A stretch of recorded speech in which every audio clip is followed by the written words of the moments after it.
Hello बच्चों, कैसे हैं आप सभी। स्कूल की छुट्टियां फिर से ख़त्म हो गई हैं और मुझे उम्मीद है कि इस छुट्टियों में आप लोगों ने अच्छी तरह से सेलिब्रेट किया, क्योंकि ये छुट्टी आपके सेलिब्रेशन के लिए थी। दुर्गा पूजा आप लोगों ने सेलिब्रेट किया होगा अच्छे से, और अब सेलिब्रेशन की बारी ख़त्म होती है और फिर से हम अपनी पढ़ाई की तरफ बढ़ते हैं। तो आज मैं आपके लिए लेकर आई हूँ एक नया पाठ, और इस पाठ का नाम है अगर ननव में बादल होते। यह पाठ हमारे हिंदी साहित्य की किताब से है, यानी लिटरेचर की किताब से है। और ये इस पाठ में हम पढ़ेंगे बादल पर एक छोटी सी कविता। कविता छोटी है पर इसका जो संदेश है वो बहुत ही बड़ा है। तो आइए कविता को पढ़ते हुए कविता के अर्थ को समझते हैं, और कविता को आपको उसी तरह उसी लय में पढ़ना है जिस तरह से कविता का पाठ होता है। तो इसके लिए ज़रूरी है कि आप कविता को सबसे पहले पढ़ें उसी लय के साथ, और फिर कविता के भावार्थ को समझें। तो चलिए शुरू करते हैं हमारा आज का पाठ, अगर ननव में बादल होते। आज का पाठ अगर ननव में बादल होते। तो पाठ पर जाने से पहले हम सबसे पहले हमारा जो शीर्षक है उसे समझते हैं। कविता का नाम है अगर ना नभ में बादल होते। तो बच्चों सोच कर देखो कैसा होता अगर नभ यानी आसमान में बादल नहीं होते। तो बादल नहीं होते तो हम इंसानों के जीवन में पानी का कोई मोल नहीं होता। हम इंसान पानी के लिए तरसने लगते, पेड़ पौधों को पानी नहीं मिलता, धरती पर जीवन चाहे वो जंतुओं का हो, हम प्राणियों का हो या फिर पेड़ पौधों का हो, दुस्सह हो जाता। बिना पानी के किसी भी जंतु जीव या प्राणी का जीवन मुश्किल हो जाता है। तो इस पाठ में हम पढ़ेंगे कि अगर आसमान में बादल नहीं होता तो क्या क्या हो सकता था। तो यह जो कविता है इसे आप एक तरह से काल्पनिक कविता ले सकते हैं। इसमें हमें जल के बारे में जो हमारे उपयोग होते हैं, जल का जब हम उपयोग करते हैं, किन किन कारणों से जल को हम नष्ट करते हैं, कैसे कैसे हम जल को बचा सकते हैं, उन सारी बातों को हम पढ़ेंगे। और साथ ही साथ जल से हमें क्या लाभ होता है, चाहे वो कोई जीव हो, जंतु हो, प्राणी हो या पेड़ पौधे हो या पशु पक्षी हो, तो उन सब के बारे में भी हमें इस कविता में जानकारी मिलेगी। तो चलिए कविता बहुत छोटी सी है, आगे कविता को पढ़ते हैं, फिर हम कविता का अर्थ समझेंगे। कौन सिंधु से जल भर लाता, उमर उमर जग में बरसाता, गर्मी में तप खप दिन खोते, अगर ननव में बादल होते। सिंधु का मतलब होता है सागर या समुद्र। तो पहली जो 4 लाइन है उसका अर्थ हम समझते हैं आगे। सिंधु यानी समुद्र, जग का मतलब होता है संसार, तप खप का मतलब होता है गर्मी से परेशान होकर। तप यानी तपना, जब आप सूरज की रोशनी से तपते हैं, गर्मी से तपते हैं, तो उसे हम तपना कहते हैं, जब हमारे शरीर का जो तापमान है वो ज़्यादा हो जाता है। और खोते यानी खोना, गंवाना। नभ का मतलब आपको पता है, नभ का मतलब होता है आसमान। कौन सिंधु से जल भर लाता, सिंधु यानी समुद्र, कौन समुद्र से जाकर जल भर लाता, उमर उमर जग में बरसाता, और उमर उमर कर यानी बहुत ही उत्साह के साथ, जग यानी संसार में उस जल को बरसाता। गर्मी में तप खप दिन खोते, जब भी गर्मी का मौसम आता, सूरज की किरणें, सूरज की रोशनी पृथ्वी पर इतनी गर्मी पैदा करती कि हम अपना जो दिन है उसे तप के खोने लगते, यानी हम गर्मी से परेशान होकर हम अपने दिनों को काटते। अगर ननव में बादल होते, और ये सब कब होता, ये सब तब होता जब नभ में बादल नहीं होते। तो 4 लाइनों में बोला गया है कि अगर आसमान में बादल नहीं हो तो जाहिर सी बात है सिंधु यानी समुद्र से जाकर कोई जल भर नहीं लाएगा। आपको पता है कि बादल कैसे बनते हैं? बादल बनते हैं समुद्र से, जो वाष्प होती है, जो भाप होती है, उसे आसमान में इकट्ठा होने के कारण। और वो इकट्ठा होने की जो प्रक्रिया होती है वो कैसे होती है? किसी भी समुद्र, सागर, तालाब या पोखर के पानी का जो भाप होता है वो हवा के माध्यम से आसमान में इकट्ठा होता है, और वो इकट्ठा हुआ जो पानी होता है वो बादल के रूप में हवा के माध्यम से ही दूसरी जगहों पर जाकर बरसता है। तो यहाँ पर वही बताया गया है कि कौन सिंधु से जल भर लाता, यानी कौन जाकर सागर से जल भर लाता, उमर उमर जग में बरसाता, और उस लाए हुए इकट्ठा किए हुए भाप के कणों को धरती के हर कोने में कौन बरसाता। गर्मी में तप खप दिन खोते। गर्मी के मौसम में हम अपने दिनों को एकदम बेचैनी से व्याकुल होकर हम अपने दिनों को काटते, यानी हम खोते, हम धीरे धीरे अपना दिन गर्मी के साथ काटते। अगर न नभ में बादल होते, और ये तब होता अगर हमारे नभ में बादल नहीं होते, तब हमारा दिन काटना यानी धरती पर जीवन जीना, चाहे वो प्राणी हो, पशु पक्षी हो या वनस्पति या पेड़ पौधे हो, किसी का भी जीवन जीना तब मुश्किल हो जाता। अगली 4 लाइन। कभी न बिजली चमक दिखाती, दुनिया में क्या दमक दिखाते। कभी न बहते झरने सोते, अगर न नभ में बादल होते। इन 4 लाइनों में बताया गया है कि कभी न बिजली चमक दिखाती, आसमान में बिजली चमकती ही नहीं अगर बादल नहीं होते तो, क्योंकि बादल आने के जो संकेत होते हैं वो हमें कब मिलते हैं? जब बिजली जोरों से चमकती है, तब हमें पता चलता है कि आसमान में बादल लगे हुए हैं और वो बादल धरती पर बरसने वाले हैं। दुनिया में क्या दमक दिखाती, दमक यानी चमक, चमकने को ही हम दमकना कहते हैं। तो वो बिजली अगर होती ही ना तो दुनिया में वो अपनी चमक कैसे दिखाती, वो कैसे गरज कर दूसरों को बरसाती कि देखो आसमान में बादल लगे हैं। कभी न बहते झरने सोते, सोते और झरने का मतलब एक ही है।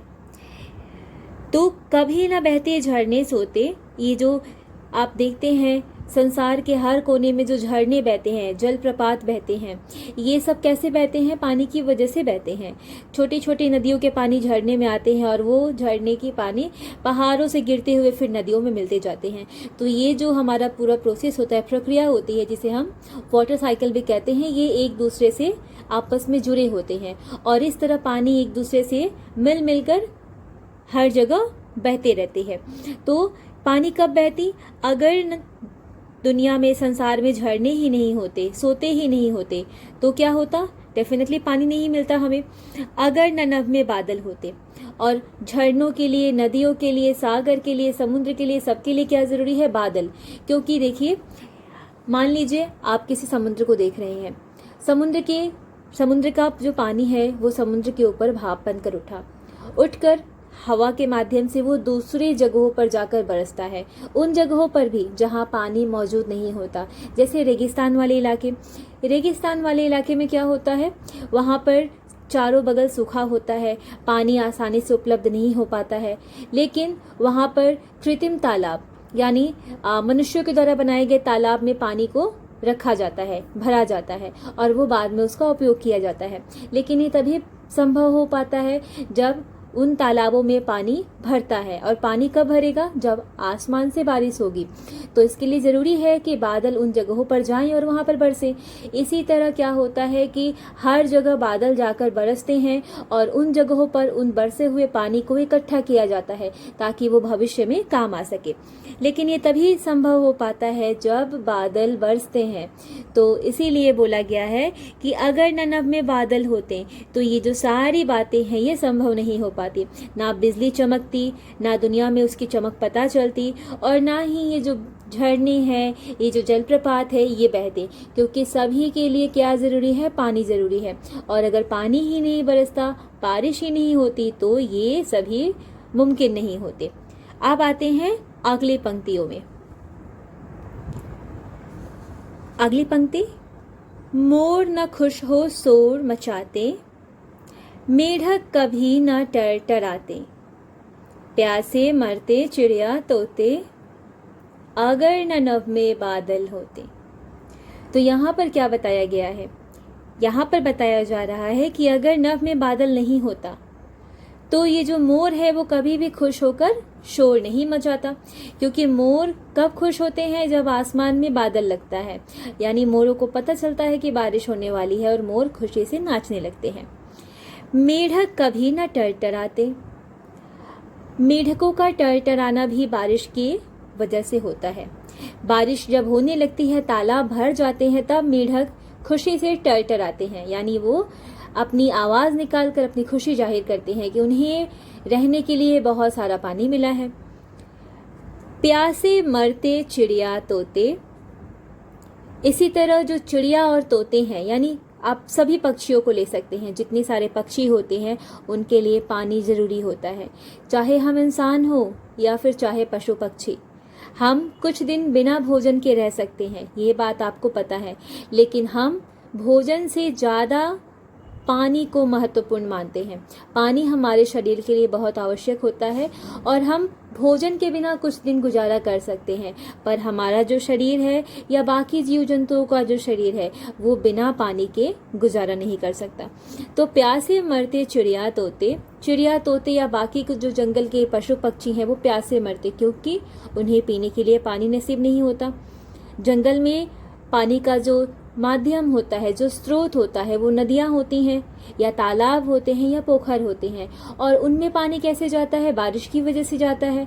और अगर बारिश ही नहीं होगी तो उन जगहों पर पानी नहीं आएगा, वो तालाब वो पोखर सूख जाएंगे, तो जंगल में रहने वाले जो भी जीव जंतु हैं उन्हें पानी नहीं मिलेगा। तो ये सब कब संभव होता? अगर न नभ में बादल होते। अगर नभ में बादल नहीं होते तो ना मोर खुश होता, ना मेढक टरटराता, और चिड़िया तोते और बाकी पशु पक्षियों को पानी नहीं मिलता, जिसकी वजह से वो प्यासे मरने लगते। अगली 4 लाइन, सूखी होती नदियां नहरें, होती कहीं न सुंदर लहरें, कहाँ नहाते खाते गोते, अगर न नभ में बादल होते। अब इन अंतिम 4 पंक्तियों में बताया जा रहा है कि अगर नभ में बादल नहीं होता तो सूखी होती नदियां नहरें, हमारे जो देश की जो नदियां हैं, जो नहरें हैं, यानी जो डैम होते हैं, वाटरफॉल होते हैं, वो क्या होते हैं? वो सूख जाते, क्योंकि उनमें पानी ही नहीं मिलता बारिश से। होती कहीं न सुंदर लहरें, समुद्र भी सूख जाता, समुद्र में जो लहरें आती हैं वो हमें नसीब नहीं होती, हम उन्हें नहीं देख पाते क्योंकि समुद्र में पानी नहीं होता। कहाँ नहाते खाते गोते, और अगर धरती पर पानी का नामो निशान नहीं रहता, नदियाँ नहीं रहती, तालाब नहीं रहते, समुद्र नहीं रहता, तो कहाँ नहाते और कहाँ गोते खाते। गोते खाने का मतलब है डुबकी लगाना। हम पानी में जब डुबकी लगाते हैं, चाहे वो नदी हो, तालाब हो या समुद्र हो, तो उसे हम गोते खाना कहते हैं। तो यहाँ पर कहा जा रहा है कि अगर बादल ही नहीं होते तो तुम कहाँ नहाते और गोते कहाँ खाते, क्योंकि तुम्हारे पास नदियाँ होती पर वो सूखी होती, समुद्र होता उसमें पानी नहीं होता, तालाब पोखर भी सब सूखे होते, क्योंकि पानी का जो माध्यम है बारिश वो ही नहीं आता। तो ये सब कब संभव हो पाता? अगर नभ में बादल नहीं होते। तो इन 4 पंक्तियों में भी हमें बादल के बारे में ही बताया जा रहा है कि अगर नभ में बादल नहीं होते तो हमारी नदियाँ सूख जाती, हम जिन लहरों को देखकर खुशी महसूस करते हैं, हम जिनके साथ बहुत ही अच्छी तरह गोते खाते हैं, वो भी लहरें हमें कभी नहीं दिख पाती, ना हम नहा पाते, ना हम पानी से खेल पाते या गोते लगा पाते, क्योंकि नभ में बादल ही नहीं होते और बादल से बारिश ही नहीं होती। तो एक तरह से ये जो कविता है, ये कविता हमें धरती पर हमारे जो जल का संकट है उसके बारे में बताती है। अब आप पूछेंगे कि जल का संकट क्यों है? आप लोगों ने विज्ञान की किताब में बहुत बार पढ़ा होगा। ग्लोबल वार्मिंग का जो प्रभाव है वो हमारी धरती पर इतनी बुरी तरह असर कर रहा है कि उसकी वजह से हमारा जो मौसम है, यानी मौसम में जो परिवर्तन होते हैं समय समय पर, वो बिल्कुल बुरी तरह प्रभावित होते हैं। कभी असमय हिमपात भी होने लगता है। उसके अलावा बारिश के मौसम में हमें बारिश नहीं मिलती है, बाढ़ आ जाता है, सूखा पड़ जाता है। तो ये सारे जो कारण होते हैं वो धरती पर बुरी तरह प्रभाव छोड़ते हैं और इन सब कारणों का एक मूल कारण माना जाता है और वो होता है ग्लोबल वार्मिंग। ग्लोबल वार्मिंग के तहत ही, उसकी वजह से ही धरती पर मौसम में बदलाव आता है। बारिश के मौसम में हमें बारिश नहीं मिलती, गर्मी मिलती है, और ठंड के मौसम में हमें बारिश मिलती है, जिसकी वजह से जो हमारा ये जो वाटर साइकिल होता है वो बुरी तरह से प्रभावित होता है। और इसकी वजह से धरती पर जो जीव जंतु रहते हैं, जो प्राणी रहते हैं, उन पर बहुत ही बुरा असर पड़ता है। और इसका एक मेन जो कारण है, जो मुख्य कारण है ग्लोबल वार्मिंग का, वो क्या है? दिन पर दिन हम पेड़ों को काटते हैं। आपको पता होना चाहिए कि बादल के निर्माण में, यानी ये जो क्लाउड फॉर्मेशन होता है, उसके निर्माण में सबसे अहम भूमिका पेड़ों की होती है।